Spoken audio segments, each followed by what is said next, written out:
We now know that Hammas is threatening to execute an Israeli civilian hostage every time that an airstrike hits Gaza civilians in their homes without warning.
will win.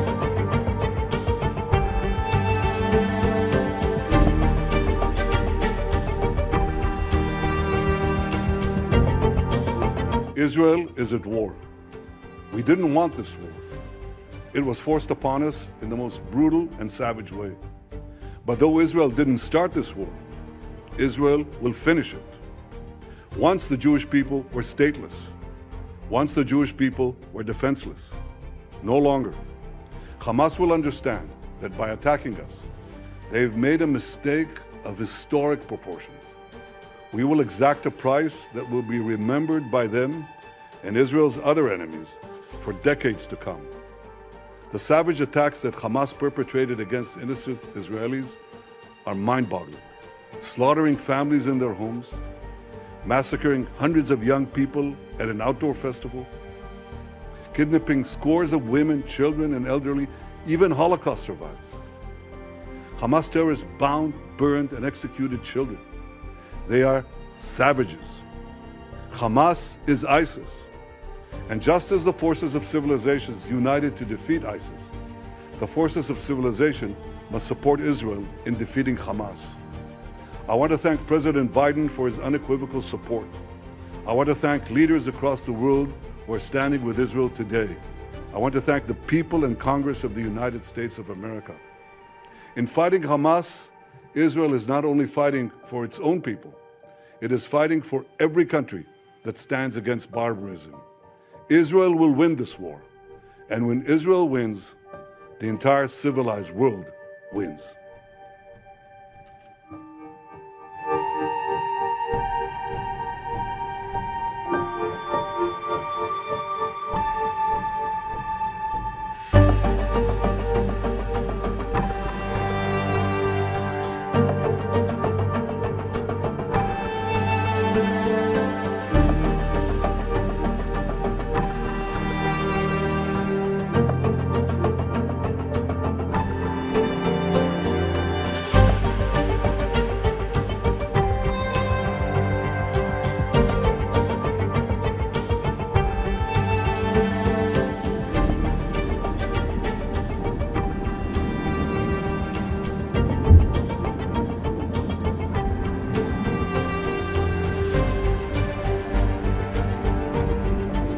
But what is happening here?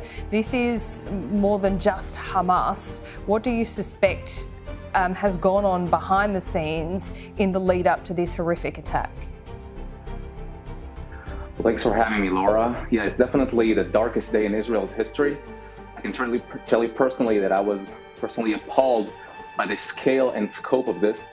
And just for your audience to realize, we woke up in the morning to the sound of sirens. We assumed it would be just yet another round of rocket launching and rocket barrages, and everything would go back to be the same as it was. But then we saw horrific videos, and I'm sorry for describing it to your viewers in such graphic terms, but children being tied up and executed in their own homes, and soldiers' body being sabotaged. And we saw youngsters in nature parties simply ambushed and really a massacre and a spree. And we saw these horror videos and we ask ourselves, my goodness, this has nothing to do with territorial dispute, this solution or that solution. We're dealing with barbaric ISIS-type human animals here that have taken their inspiration from the Nazi regime, I suspect. Now, the previous reporter was absolutely right in terms of numbers. It was equivalent to maybe 10 times 9/11 in relative terms of population.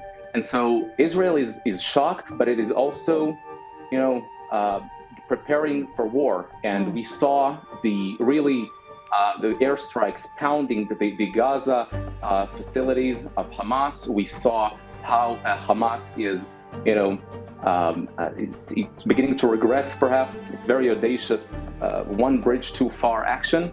But we're also seeing the Iranian fingerprints, Laura, all over this yes. step. And what does that mean? Massacre. I mean, I guess you and many others would have suspected this anyway.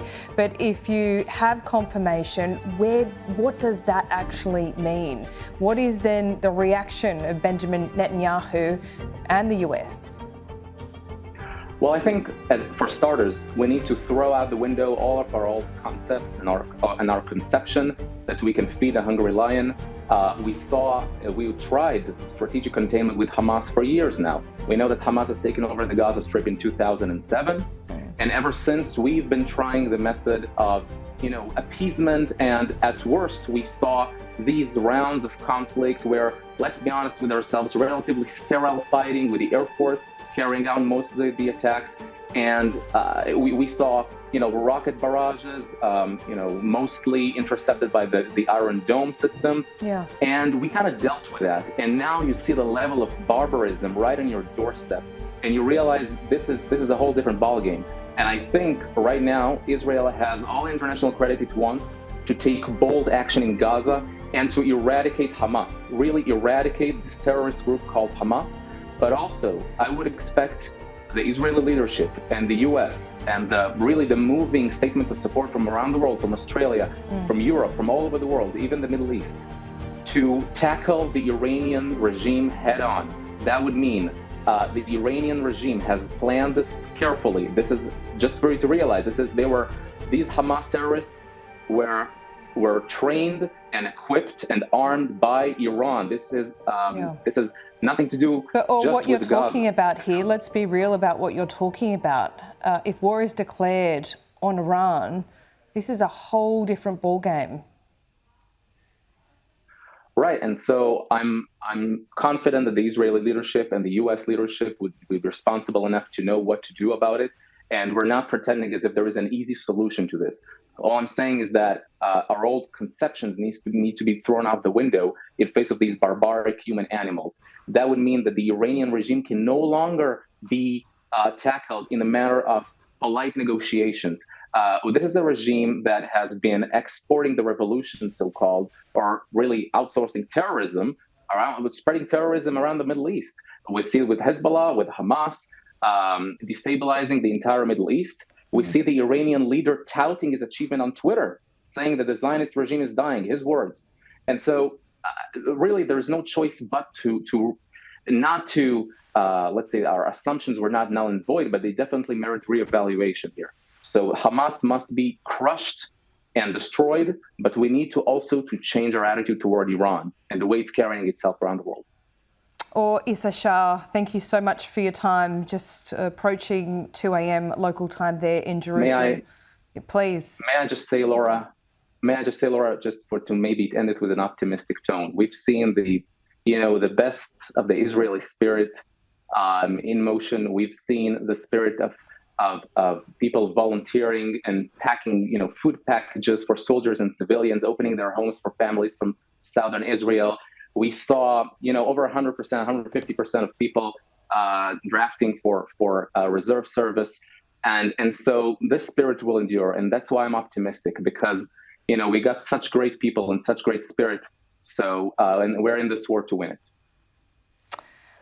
Thank you so much for your time. Appreciate it. We needed an uplifting moment, because there are not many over the last few days. Thank you. We'll be in touch.